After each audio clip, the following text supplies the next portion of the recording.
internaute, ça s'appelle comme ça. J'adore parce que ça me fait penser aux argonautes. En fait, je me dis, ouais, on va découvrir un truc, c'est génial. On va voir quoi. Me poser la question, donc, de savoir, mais qui est vraiment Mercure? Parce que Mercure, c'est une vraie question. Alors, c'est très drôle d'abord qu'on me pose cette question, parce que Mercure, vous savez, c'est le petit mystificateur qui devient un grand mystificateur. Alors, déjà, c'est pas moi qui ai réfléchi toute seule en disant Mercure, en fait, c'est pas du tout ce qu'on en dit. C'est un astrologue génial qui est mort depuis longtemps, qui s'appelle Howard Sasportas, qui avait écrit un bouquin aux éditions du Rocher, j'ai oublié le titre du livre, vous regarderez, si vous lisez tout, c'est pas grave. Et en fait, il parle très très bien de Mercure. C'est à l'occasion d'un séminaire qui avait été retranscrit avec ses élèves. Et il parlait très bien de Mercure. Et en fait, si vous voulez, lui, son truc, c'était de dire on va mettre en scène les planètes et faire des dialogues entre les planètes. C'est extrêmement difficile de faire parler ensemble des planètes de votre thème. Je me suis toujours dit que j'essaierais de faire ça un jour en séminaire, mais c'est assez compliqué. En fait, on avait un petit peu essayé, mais c'est assez compliqué. Alors, Mercure. Qui est vraiment Mercure? Alors, on va commencer comme j'aime pas faire. On va dire ce qu'il n'est pas. Mercure n'est pas une capacité à communiquer. Quand j'ai un de mes élèves qui me dit Mercure c'est la communication, vous me voyez au plafond en train de faire des bonds en hurlant. Je supporte pas. Pourquoi? Parce que communiquer ça ne veut rien dire. À la limite vous me diriez communier, ça me plairait plus. Mais communiquer ça va pas. Pourquoi? Parce qu'en fait Mercure c'est un mystificateur. Ça veut dire quoi? C'est un traducteur simultané. Ça veut dire qu'on vous dit un truc, style le ciel est gris. Vous avez un Mercure dans quelque chose. Vous avez un Mercure en Cancer. Vous allez vous dire, donc tu veux me dire que je dois faire un gâteau. Parce que pour vous, ciel gris égale gâteau. Zoïc! Ça, c'est Mercure. Après, vous avez un Mercure en Capricorne. Mercure en Capricorne, ciel est gris, il faut lire. Il dit, d'accord, je vais lire. Il parle même pas, voilà. Maintenant, vous avez un Mercure en Balance. Mercure en Balance, il hésite. Il dit, mais alors, qu'est-ce que tu en penses? Que devrions-nous faire? Et ainsi de suite. C'est-à-dire que Mercure, c'est un traducteur simultané. Mercure passe son temps dans votre thème, à traduire les informations que le monde vous envoie, et en fait, il vous en envoie à longueur de temps. Vous imaginez, vous regardez la télé pendant 1 heure, le nombre d'informations que vous avez, dans tous les domaines, le nombre de souvenirs que ça suscite, le nombre d'émotions que ça fait jaillir, c'est l'horreur, ne regardez jamais la télé. Donc, Mercure, il traduit immédiatement, si vous voulez, il va apposer son schème, c'est-à-dire qu'il va essayer d'attraper avec ses mains à lui quelque chose. Quelque chose quoi? Quelque chose qui rentre dans son champ. C'est-à-dire qu'il y a un événement, style le ciel est gris, ou style grand-mère Adèle m'a raccroché au nez. Bon, ok. Donc, il y a un événement, à partir de là, Mercure arrive avec son schème, avec son cadre, avec son quadrillage qui est fait d'expérience, qui est fait d'événements, qui est fait de certitudes, et il attrape l'événement. Donc, vous imaginez un filet de plastique, etc., il attrape à travers. Donc, il va attraper ça à travers ce dont il est persuadé. Donc ça veut dire que vous allez, oui, attraper l'événement. Si vous n'avez pas d'expérience précédente, Mercure, il va réfléchir un petit peu à comment penser la situation. Mais s'il n'a pas d'expérience précédente, il va faire quoi? Il va en marier plusieurs, genre grand-mère et Adèle. Non mais, sérieusement, si vous voulez, il va essayer tout simplement de rapprocher la situation de quelque chose de vécu, ou de quelque chose qu'il a entendu, ou quelque chose qu'il a vu dans une série télé, de manière, si vous voulez, à l'attraper et à se le rendre homogène à lui-même. Et en fait, comme vous partez de vous, c'est pas trop dur, comme vous partez de votre Mercure, fatalement tout ce que vous allez ramener à vous, bah c'est homogène à vous. C'est pas bête en fait. Donc c'est pour ça, si vous voulez, que quand vous venez me voir en consultation ou quand vous êtes confronté à des gens et que vous dites mais machin ne me comprend pas, ça c'est normal en fait. Ce qui serait l'original, c'est que quelqu'un comprenne quelqu'un d'autre. Vous voyez, c'est un peu l'idée. C'est-à-dire que d'une certaine façon, on passe notre temps à faire du malentendu tout le temps. Et de temps en temps, on ne sait pas pourquoi, il y a 2 malentendus qui convergent. C'est-à-dire que les deux, ils sont d'accord. Ouais, on fait ça ensemble, on est d'accord. Vous voyez, genre, c'est la fédération, on est tous d'accord. Vous savez, c'est vraiment l'histoire de... On est d'accord pour militer pour une cause. Ah ouais, moi je suis venu parce que les saucisses, elles étaient trop bonnes. Ça, c'est le 1. Le 2, il est venu, ouais, il avait rien de mieux à faire. Le 3e, il est rentré parce qu'il pleuvait. Le 4e... Je vais vous raconter une très bonne histoire à propos. Le 4e, il est venu parce que tout simplement il s'est disputé avec sa femme et qu'il n'avait pas envie de rester chez lui pour la soirée, et ainsi de suite. Et ça fait 4 larrons qui sont là et qui vont faire un projet ensemble. Donc ça, c'est très intéressant de voir que d'une certaine façon, il y a une intelligence supérieure, je ne sais pas comment on pourrait l'appeler, mais qui fait que des gens qui viennent pour des raisons mais qui n'ont rien à voir vont se mettre à bosser ensemble sur un truc. Dans Petit Bambou, vous savez, c'est l'appli Petit Bambou, l'appli de méditation qui a été téléchargée par 23 milliards de personnes, à peu près. C'est une très très bonne appli. Il y a un gars, en fait, qui fait des méditations, je ne sais plus lequel c'est, mais en fait, il raconte une histoire au début qui est très drôle, parce que quelqu'un lui demandait pourquoi il avait commencé la méditation, et il dit, en fait, c'est simple, j'étais au Canada, et en fait, il pleuvait vraiment énormément, donc en fait, je me suis mis dans une embrasure de porte. Et je me suis appuyée, en fait c'était une porte, vous savez, avec le plastique là, et en fait il s'est appuyé, puis il est tombé en arrière, il est tombé sur le dos, et en fait il a abouti dans un dojo zen de méditation, et tout le monde s'est retourné en se disant mais c'est quoi ce Gus? En fait il a eu tellement honte qu'il a fait genre je rentre et je m'assois. Et comme ça il a commencé la méditation, et donc c'est devenu un grand instructeur de méditation. Comme quoi, si vous voulez, peu importe pourquoi vous allez faire un truc, c'est pas la peine d'essayer d'expliquer pourquoi vous avez abouti à quelque chose. Vous y êtes parce que vous y êtes. Bon, donc une fois ça, déjà, donc Mercure, il cherche pas à expliquer. Chaque Mercure va expliquer. Vous avez tous les Mercures en eau, expliquent énormément. Ils racontent des trucs. En général, si vous demandez à un Mercure en Poisson pourquoi il est là, à mon avis, installez-vous, prenez un thé, voire un tricot, et sachez que ça va discuter longtemps pour vous expliquer pourquoi la personne en est là, à cet instant précis de sa vie. Bon, ainsi de suite. Tous les Mercures ont des idées.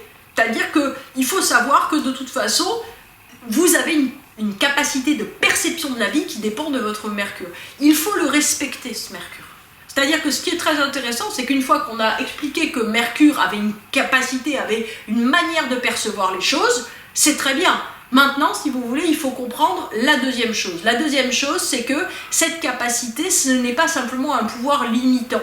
C'est une espèce de pouvoir créatif. Créatif, je dis bien mon mot chéri du moment.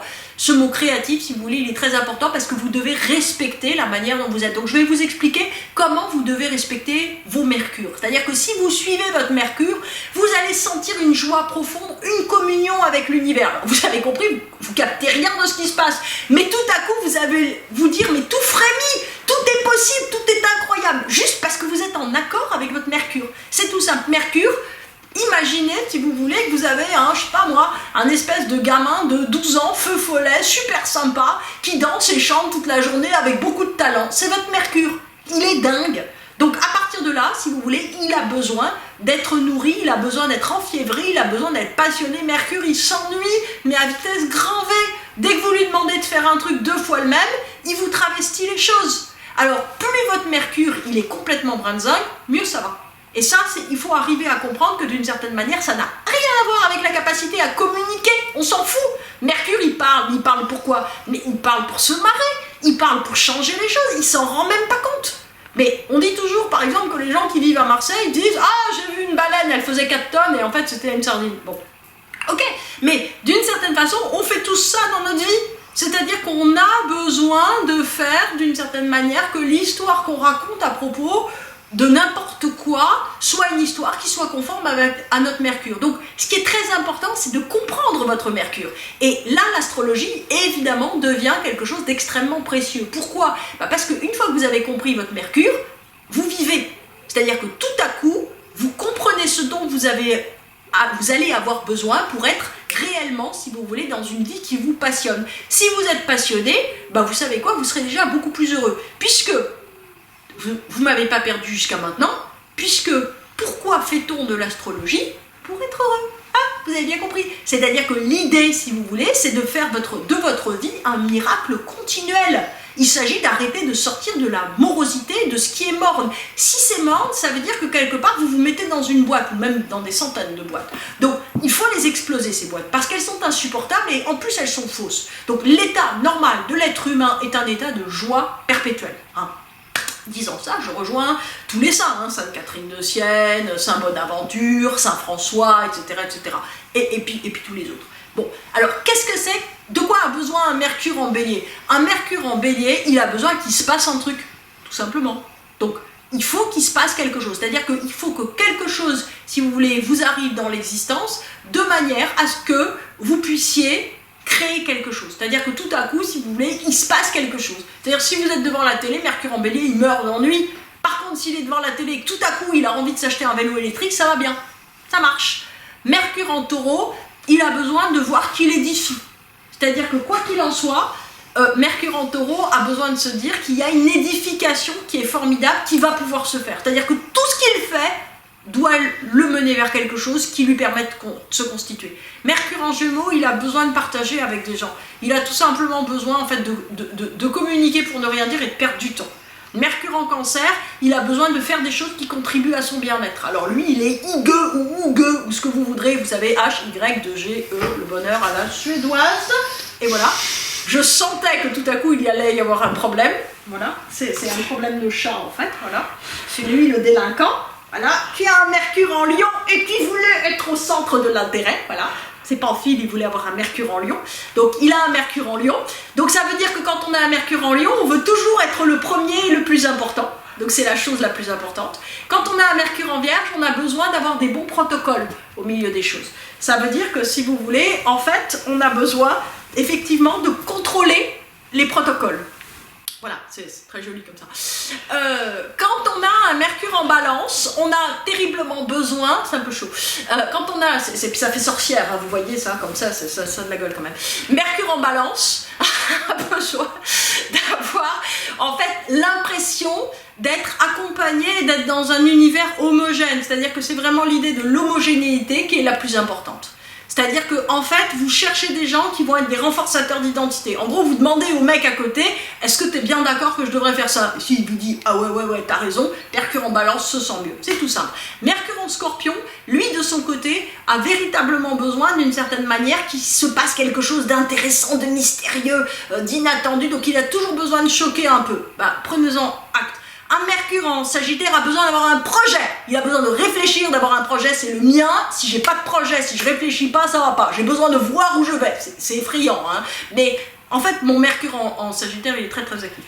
Mon Mercure en... non, j'ai pas un Mercure en Capricorne. Mercure en Capricorne dit que vous avez besoin d'être seul à réfléchir. C'est-à-dire qu'en fait, pour devenir créatif, vous avez besoin de vous isoler. Vous avez besoin, en fait, tout à coup, de redevenir l'origine de quelque chose. De rassembler, vous voyez, vous faites comme l'écureuil et vous allez dans votre trou et à partir de là, on va voir ce qui ressort. Peut-être la Joconde, on ne sait pas. Mercure en Verseau a besoin en fait de changer de sujet. C'est-à-dire que c'est vraiment un Mercure qui a terriblement besoin de sortir de tout conformisme et de se déconditionner au maximum. Pour le coup, c'est un Mercure qui a besoin de voyager, qui a besoin de décloisonner énormément.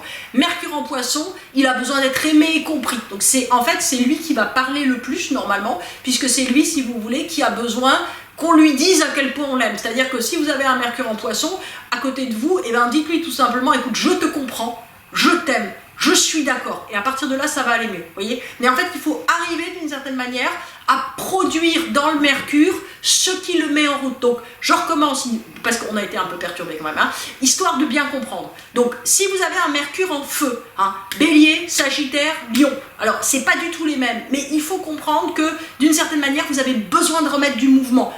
Alors, Bélier, c'est un petit mouvement court, Sagittaire, ça va être un mouvement de grande perspective et de profondeur, Lion, vous avez besoin de remettre de la lumière sur vous, mais vous avez besoin de remettre du mouvement. Les signes d'eau, Cancer, oui, pardon, je fais dodo. Cancer, Scorpion, Poisson, les signes d'eau, ils ont eux besoin, d'une certaine façon, si vous voulez, de repuiser dans leur créativité, dans leur expérience, etc., pour se sentir en accord et en osmose et en intensité avec une situation. Donc, Mercure en Cancer a besoin de refaire du bien-être, Mercure en Scorpion a besoin de refaire de l'intensité, Mercure en Poisson a besoin de refaire de la fusion. Ensuite de ça, vous avez les Mercure en Terre, Taureau, Capricorne, Vierge, pas dans cet ordre. Taureau, Vierge, Capricorne. Taureau, il a besoin, en fait, que tout soit d'une certaine façon rentable et édificateur.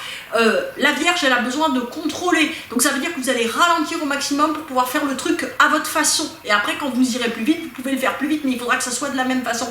Le Capricorne a besoin de redonner sa propre structure à ce qu'il fait. Enfin, si j'en ai pas oublié, les Mercure en air ont besoin, donc Balance, Verseau, toujours pas dans cet ordre, et Gémeaux, dans le bon ordre, ça donne Gémeaux, Balance et Verseau, ont besoin d'une certaine manière vraiment des autres. C'est-à-dire qu'ils ont besoin de se retrouver dans le monde humain pour aller bien. Gémeaux, pour perdre du temps, c'est hyper important, c'est pas du tout dans notre société. Les Mercure en Gémeaux, ils sont heureux, ils sont créatifs, ils sont bien quand ils semblent perdre du temps. En fait, ils en perdent jamais, évidemment. Mercure en Balance, il a besoin de gens qui disent pareil que lui autour, donc allez vers ce qui vous ressemble. Mercure en Verseau, ils ont besoin d'aller vers ce qui ne leur ressemble pas.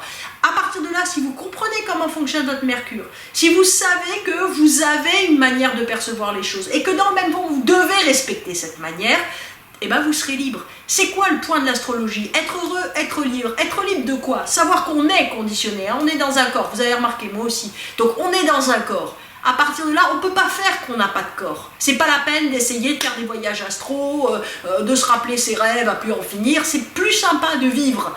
Bon, donc vous avez un corps, tenez-en compte. Quand vous en aurez plus, on verra. Mais en attendant, tenez compte de votre incarnation, tenez compte de votre conditionnement. Il paraît que vous l'avez choisi, hein, avant de venir. Donc vous l'avez choisi, tenez-en compte, faites-en le meilleur. C'est possible.